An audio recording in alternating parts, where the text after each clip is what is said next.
Assalamualaikum warahmatullahi wabarakatuh. Teman-teman ya, Prodispon. Di sini saya akan melanjutkan materi dari bab 1, yaitu masih tentang ejaan tanda baca. Oke, tanda baca yang pertama ada tanda titik. Nah, tanda titik ini yang pertama dipakai di akhir kalimat pernyataan. Ada contohnya nih, misalkan pewawancara kurang hati-hati dalam bertutur kata sehingga perasaan respon. Nah, ini contoh kalimatnya aja ya. Kalau misalkan di setiap kalimat harus menggunakan tanda oh. Terus yang kedua itu tanda titik dipakai di belakang angka atau huruf dalam suatu bagian besar atau daftar. Misalnya satu titik ya, satu titik faktor pendukung keefektifan kalimat. Lalu ada lagi nih 1.1. Nah, itu harus menggunakan tanda titik. Lalu yang ketiga itu tanda titik digunakan untuk kalimat tertentu. Contohnya kayak gimana? Misalkan gitu, Abdurrahman. Misalnya kita mau tingkat A titik Rahman, bisa ditaruh di sini. Terus yang kedua misalkan dokter. Untuk dokter gelar sendiri sesudah huruf DR itu ada tanda titik. Terus misalkan halaman, tingkat halaman HLM, lalu ada tanda titik. Nah, ada catatannya nih, tanda titik itu tidak dipakai pada angka atau huruf yang sudah tanda kurung dalam suatu rincian. Misalnya, berikut ini manfaat telur bagi kesehatan, yaitu terusnya ini tidak usah pakai tanda titik lagi karena sudah ada perinciannya di sini A, B, C. Jadi tidak perlu menggunakan tanda titik lagi. Lalu catatan yang kedua itu tanda titik tidak dipakai pada penomoran digital yang lebih dari satu angka. Gimana sih? Misalkan Spanyol telah mengembangkan peristiwa 4.0. Titiknya cukup di tengah-tengah antara 4 dan 0 aja, jadi tidak perlu tanda titik lagi. Terus catatan yang ketiga itu tanda titik tidak dipakai di belakang angka atau angka terakhir dalam penomoran digital yang lebih dari satu angka dalam judul tabel, bagian grafik atau gambar. Misalnya profesi dosen, misalkan yang ini profesi dosen, terus 1.1-nya kualifikasi akademik, sama yang kayak tadi ya, ini itu nggak perlu untuk ada titik di antara angka 1.1-nya, 1.2-nya, dan seterusnya. Nah, terus yang keempat itu tanda titik dipakai untuk memisahkan angka jam, menit, dan detik yang menunjukkan waktu. Misalkan udah pernah tahu ya, misalkan pukul 2 10 nih detiknya 22. Terus lagi ini di waktu 13.30 sampai dengan 14. Ini udah pada tahu pasti ya. Terus ada titik dipakai untuk memisahkan bilangan ribuan atau kelipatan. Misalkan ini 5.000 titiknya di sini. Terus 1.000 titiknya di sini. Ya, ini contoh kalimatnya. Nah, catatannya itu tanda titik tidak dipakai untuk memisahkan bilangan ribuan atau kelipatannya yang tidak menunjukkan jumlah. Contoh halaman dan tahun. Jadi kalau misalkan tulis halaman 1.000 berapa, nah itu nggak perlu titik. Halaman, contoh nomor 1 dulu. Misalkan pada tahun 2018, nah di 2000 tuh kita nggak perlu titik di sini ya, nggak perlu nulis titik, langsung aja 2018. Terus di halaman juga jadi itu kita nggak perlu nulis titik di antara angka 1 dan 3, kita langsung aja nggak usah perlu titik. Nah, terus tanda titik juga tidak dipakai pada akhir judul yang merupakan karangan, ilustrasi, atau tabel. Misalkan di gambar 1 pakai hambatan komunikasi. Nah, habis kata ini akhirnya tidak perlu menggunakan tanda titik lagi. Terus ada juga nih tanda titik juga tidak dipakai di belakang alamat terima, pengiriman surat, serta tanggal surat. Tidak ada ya, tidak perlu ada tanda titik lagi. Terus tanda titik itu ada tanda titik terangkat. Misalnya kayak gimana sih? Saya menulis genus air dalam selang kimia. Ini tanda titik terangkat. Terus ada lagi nih tanda titik terangkat itu untuk menunjukkan perkalian sebagai tanda pengganti tanda X. Misalkan saya kan kalau misalkan kita udah sering banget ya, kalau misalkan kata ganti X itu, kata ganti kali itu pakai titik. Terus menyikatkan ikatan kimia pengganti tanda ikatan baku. gimana nih ya penulisannya. Terus memberikan petunjuk pemenggalan kata dalam kamus. Contohnya perikanan, pemenggalan ya. Per ikan, titik-an. Terus menunjukkan ekspresi genetika kayak A, B, B, A, B. Di sini ya, terus tanda titik. Lalu ada juga nih yang F itu mengganti tanda elipsis dalam matematika untuk meluruskannya dengan tanda pengoperasian. Misalkan di X1, X2, titik, XN. Ya kan mungkin di MTP. Oke, selanjutnya ada tanda koma. Tanda koma ini bisa merupakan pecahan persepuluhan atau di antara rupiah dan sen dinyatakan dengan A. Contohnya 1/4 menjadi 0,2. Ini desimal gitu ya. Nah, yang kedua itu untuk memisahkan unsur-unsur dalam suatu deret. Contohnya di nitrogen, fosfor, kalium, deret-deret perincian. Nah, yang ketiga itu untuk memisahkan unsur-unsur sintaksis dalam kalimat. Contohnya, anak kalimat mendahului kalimat. Nah, contohnya itu karena pemerintah tidak memperhatikannya, pedagang daging melakukan aksi mogok di sini ya, tanda komanya. Terus contohnya kalimat yang kedua, kalimat majemuk setara pertentangan konjungsinya tetapi dan namun. Contohnya pemerintah telah melarang impor daging secara ilegal, tapi masih banyak pihak yang melakukan impor daging secara ilegal. Terus memisahkan klausa setara gabungan pengganti kata dan. Contohnya kami sudah mengikuti kuliah bahasa Indonesia. Kita ganti dan, kita ganti koma, seharusnya kami dapat menggunakan bahasa Indonesia yang baik. Yang keempat itu untuk menceraikan bagian nama yang dibalik susunannya dalam daftar pustaka. Contohnya nih, Muhammad G dibalik ya kan, bagian nama yang dibalik susunannya. Kalau daftar pustaka kan dibalik ya. Nah ini kita taruh sini. G 1999 titik catatan pinggir italik titik Jakarta titik 2 Gramedia versi. Terus yang kelima itu untuk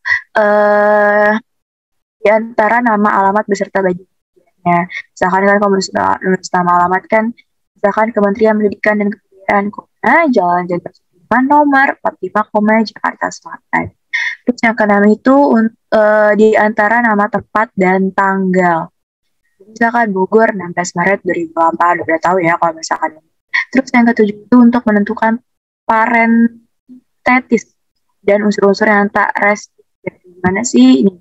Contohnya, ada beberapa hal yang mesti diperhatikan dalam bergaul. Titik. Pertama, kita berusaha selalu mengingat nama seorang. Titik. Kedua, kita jangan pernah mengkritik orang lain. Terus yang ketiga, koma lagi, kita memberikan pujian bila diperlukan. Nah, catatannya, kata pertama, kedua, dan ketiga di dalam paragraf di atas bukan bagian dari kalimat. Jadi, dipisahkan dengan tanda koma. Terus yang ke-8 itu di antara nama orang dan gelar akademik yang memilikinya untuk membedakan dari singkatan nama diri. Contohnya Muhammad Rais, S.H. Itu gelar, bukan singkatan nama dia, nama diri. Terus nomor 9 itu biasanya ada di belakang kata atau ungkapan sasisnya yang terdapat di awal kalimat. Kayak gitu. Oleh karena itu, koma gitu. Nah, yang ke-10 itu untuk memisahkan aposisi dari kata yang diterangkannya. Misalkan, Presiden kedua RI meposisikan, Haji Soeharto telah, meninggal dunia. Yang 11 nih, memisahkan sebuah ucapan langsung dari bagian kalimat lainnya. Contohnya, dosen biologi mengatakan, misahin dari ucapan langsung dan kalimat, bagian kalimatnya kan, ini ucapan langsung. Nah, terus tanda baca yang selanjutnya itu adalah tanda titik dua. Nah, tanda titik dua itu yang pertama digunakan pada kalimat lengkap yang membutuhkan pemerian. Contohnya kayak gimana sih? Darah manusia terdiri atas beberapa bagian. Ini kayak perincian gitu ya. Darah merah, pakai koma juga, koma juga dan plasma darah. Kecuali kecuali kalau nanti darah manusia terdiri atas beberapa dan kecuali itu kalau misal ada kata yaitu nggak perlu pakai tanda titik. Terus untuk menandakan nisbah atau angka banding, contohnya Indonesia menang 2-1 melawan Malaysia dalam Liga ASEAN. Terus yang ketiga itu untuk paragraf yang membutuhkan pemberian. Nah, gitu akan di acara ini akan diselenggarakan pada hari Senin tanggal .2.2 ya kan. Nah, yang keempat itu misalkan judul dan anak judul. Contohnya peternakan suatu sekitar. Nomor 5, memisahkan nomor jilid dan halaman dalam daftar pustaka. Contohnya jurnal peternakan 2 yang ditaruh 11 sampai 20. Terus yang keenam untuk memisahkan tahun dan halaman dalam depan. Contohnya ini ya. Nah, contohnya Nafis, 1999 di 2 memisahkan tahun dan halaman dalam kutipan. Terus yang ketujuh misalkan bab dan ayat dalam kitab suci. Misalkan surat Luqman di 2:14, artinya surat Luqman ayat 14. Terus tanda baca selanjutnya ada tanda hubung. Tanda hubung itu yang pertama untuk menyambung bagian tanggal, bulan, dan tahun dikatakan dengan angka atau menyambung huruf dalam kata yang diucapkan. Misalkan 29, tanda hubung 2, tanda hubung 24. Misalkan lagi juga abad ke tanda hubung 21. Misalkan ke tanda hubung 20. Terus yang kedua itu perangkai se dengan kata berikutnya yang dimulai dengan kapital atau ke tanda hubung dengan angka dengan strip A, misalkan se-Jawa ke 21 40. Terus yang ketiga itu untuk memperjelas hubungan bagian kata atau ditekanin itu mengukur versus mengukur dan bedakan. Yang keempat itu untuk menyambung unsur ulang biasanya kayak hati, tanaman-tanaman, kayak gitu. Nah, yang kelima itu menandai kata yang terpenggal oleh pergantian baris. Dimana nih hari Kartini peringati setiap tanggal 21 April merupakan peristiwa yang penting di perempuan dan ketinggalan nih ya kan kalimatnya nggak makanya dikasih tanda hubung terus di seluruh Indonesia. Terus tanda baca selanjutnya itu tanda pisah. Nah, tanda pisah kayak gini. Tanda pisah sama lebar dengan huruf kapital M. Menunjukkan kalimat yang tidak terkait dengan kalimat ya. Contoh kerang jauh dianggap beracun, banyak mengandung kalsium. Terus tanda pisah N setengah lebar tanda M. Ada lebar-lebarnya untuk menunjukkan kisaran. Contoh tahun 1992 sampai 2010. Tanggal 5 sampai tanggal 4 sampai 5 Februari. Tanda pisah 3M sepanjang huruf M kapital ditulis 3 kali. Biasanya digunakan untuk pengulangan nama pengarang dalam daftar pustaka. Beda-beda ya. Ini kayak lebar segini apa, ini untuk apa, ini segini apa. Nah ini contohnya Muhammad, G 1909 catatan kaki 1. Nah di sini tulisnya ya. Nah selanjutnya tanda kurung. Tanda kurung itu untuk mengapi tambahan penjelasan dalam kalimat. Jelasin sudah merancang repetitif itu apa sih dalam kurungnya dana pembangunan 4 tahun. Terus yang kedua menunjukkan penomoran dalam kalimat. Ada 3 tahap dalam penulisan. Nah penomoran dalam kalimat itu ditaruh pakai tanda kurung. Terus yang ketiga untuk mengupdate huruf atau kata yang kehadirannya dapat dihilangkan. Misalkan sama kayak singkatannya. Misalkan ada 1 ujian tengah semester ini biasanya juga nggak perlu ditulis, bisa aja dia kayak gitu. UAS, KTM, gitu sebenarnya bilangin. Dan kalau misalkan ditulis itu digunakan tanda kurung. Nah, kalau tanda kurung itu yang pertama untuk huruf atau kata yang ditambah pada kalimat kutipan langsung eh, yang dianggap oleh pengulis kesalahan kebijakan pemerintah kurang menanggapi ya. Ini ditanda siku kalau misalkan itu salah bukan ternak ayam. Terus kedua itu keterangan dalam kalimat yang sudah bertanda kurung. Chicken dalam terus dalam kurung itu ada keterangannya lagi yang harus tanda kurungnya lagi itu enggak itu bukan pakai tanda kurung lagi tapi pakai tanda siku. Tanda baca yang selanjutnya tanda pegal. Nah, pegal itu yang pertama untuk mengapit petikan yang tersusun dalam petikan. Contoh untuk kalimatnya dosen berkata, petikan ya, saya sebentar mahasiswa berkata petikan lagi, tapi karena petikan maka yang petikan dalam ini pakai tanda petik pegal. Kami gitu. Terus yang kedua itu untuk makna terjemahan atau penjelasan kata atau ungkapan asing. Misalkan user itu artinya pengguna kan. Nah, juga nih pakai tanda petik pegal kayak gitu. Nah, selanjutnya ada tanda elipsis. Elipsis itu tanda titik. Tanda elipsis dipakai untuk menunjukkan bahwa ada bagian kata yang dihilangkan pada suatu kutipan langsung. Contoh kalimatnya peternakan ayam Indonesia mengalami kemajuan. Tanda elipsis. Pemerintah telah membatasi ekspor daging ayam gitu. Nah, tanda titik itu namanya elipsis. Nah, terus selanjutnya ada tanda garis miring. Nah, yang pertama itu bisa untuk tanda bagian atau menunjukkan bilangan pecahan. Ya kan? Ini 1/4, itu artinya 0,25 atau desimalnya. Ini pecahannya 1/4. Terus yang kedua, kata tiap. Misalkan kayak 80 km per jam. Ini berarti 80 km tiap jamnya. Wartawan atau wartawati. 5.000 per lembar.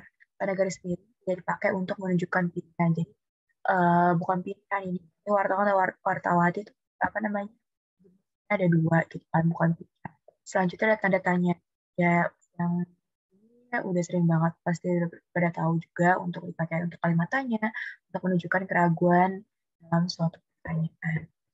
Nah, tanda seru itu yang pertama bisa untuk temuan atau semboyan, contohnya reformasi.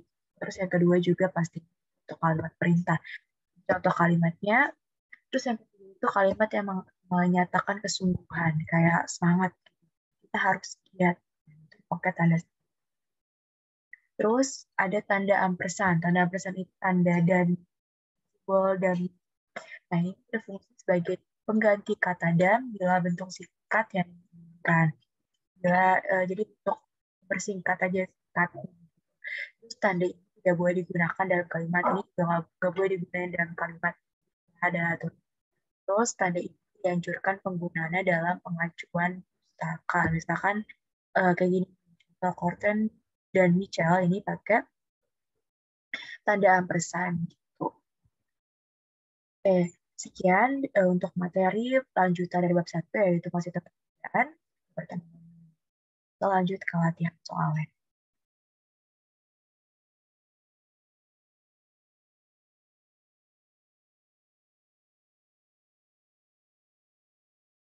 Lanjutnya ini ada 5 latihan soal masih tentang ejaan.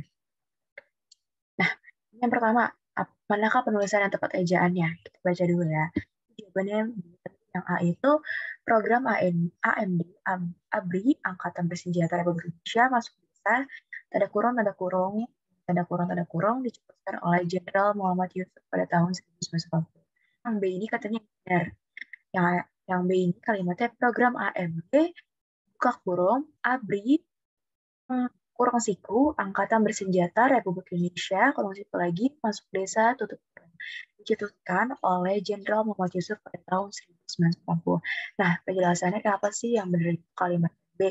Karena kalimat B itu tepat penggunaan tanda kurung siku kan tanda kurung siku sudah tepat digunakan jika kalimatnya sudah dalam keterangan. Jadi kan di dalam tanda kurung ada rinciannya lagi. Mana? Dalam tanda kurung, kalau misalnya ada rincian lagi, tanda kurung siku, bukan tanda kurung kayak gitu. Benar karena dia memakai tanda kurung siku. Nah, yang kedua itu negara Indonesia sudah mencanangkan reperita. Kurung siku, rencana pembangunan 5 tahun kurung siku. Bagian mana yang harus diperbaiki pada kalimat di atas? Jawaban itu cek kita baca. Yang A itu kalimat repelitas seharusnya ditulis dengan huruf kapital. Yang kedua itu kata mencanangkan diperbaiki katanya. Terus yang C itu yang benar nih, tanda siku yang di dalamnya seharusnya tanda kurung. Yang ini katanya harusnya tanda kurung. Ya, tidak ada yang harus diperbaiki. Nah, benar yang C. Kenapa? Karena tanda siku ini salah, harusnya diganti tanda kurung biasa karena tanda kurung digunakan untuk mengapit tambahan penjelasan dalam kalimat. Kalau kurung siku itu kayak soal yang tadi digunakan jika kalimatnya sudah ada keterangan dalam bertanda kurung. Terus yang nomor tiga penulisan tanda baca petik tunggal atau petik dua yang tepat adalah jawabannya ber-A. Yang A kata kepo di garis miring berasal dari bahasa Hokkien, yakni kaipo atau artinya sangat penasaran. Terus yang B, istilah julid yang bermakna iti dengki, ya lihat ada petik dua, masih sering dianggap sebagai kosakata bahasa gaul. Ada padahal sudah masuk dalam KBBI. Terus yang buku berjiwa besar ditulis oleh Rafael Leon. Tanda petik duanya ada di berjiwa besar. Terus yang terakhir mahasiswa menulis artikel berjudul Ketahanan Pangan di Era Pandemi. Nah yang benar yang A, dan A itu sudah tepat. Tanda baca petik tunggal dipakai untuk makna terjemahan dari kaipo, artinya sangat penasaran. Penjelasan kata dari kaipo sangat penasaran, makanya ditulis dengan tanda petik tunggal. Nomor 4, manakah nama dan gelar yang tepat berdasarkan aturan pedoman umum ejaan bahasa? Kalau di situ jawabannya itu yang A, Dr. Randos Ahmad Barudin MPD. Bedanya nggak ada tanda. B, Kiai Haji ada tandanya, titik lagi Umi Alker. Yang C, Berliana Sagita, M M M titik P. Terus yang D itu DR tidak parah. Karena penulisan nama dan gelar tidak cek sudah benar karena penempatan tanda digunakan antara nama orang dan nama gelar akademik yang mengikuti itu untuk membedakan dari singkatan nama dirinya. Penempatan titik untuk nama gelar akademik juga sudah benar. Nah, nomor 5 panjang. Rapat rencana pengembangan tersebut menghasilkan keputusan berupa peniadaan pembukaan lahan, baru penguatan struktur tanah, dan pemeliharaan berkelanjutan. Kalimat di atas itu harus diperbaiki. Yang beri yang B. Nah, B itu rapat rencana pengembangan tersebut menghasilkan keputusan berupa peniadaan pembukaan lahan baru, koma. Ini ada koma, di soal aslinya nggak ada. Penguatan struktur tanah, koma, dan pemeliharaan berkelanjutan. Nah, pembahasan itu kalimat tersebut, kalimat soalnya terbaik karena di kalimat soal itu ada perincian. Maka harus menggunakan tanda koma. Di sini ada perincian nih, menghasilkan keputusan berupa peniadaan pembukaan lahan baru, koma, rincian pertama. Rincian kedua, penguatan struktur tanah, koma, dan pemeliharaan berkelanjutan. Sebelum kata dan juga harus ada koma. Nah, ingat ya, sebelum ada kata dan itu ada tanda koma. Karena menurut PUB, tanda koma dipakai untuk memisahkan unsur-unsur dalam suatu penjelasan. Unsur dalam suatu penjelasan atau penjelasan tersebut perlu dilengkapi oleh kata yang disebut juga konjungsi. Nah, konjungsinya ada yaitu dan. Konjungsi misalkan ada dan atau ada juga. Sekian yang dapat saya sampaikan, semoga bermanfaat dan dapat sampai ketemu lagi.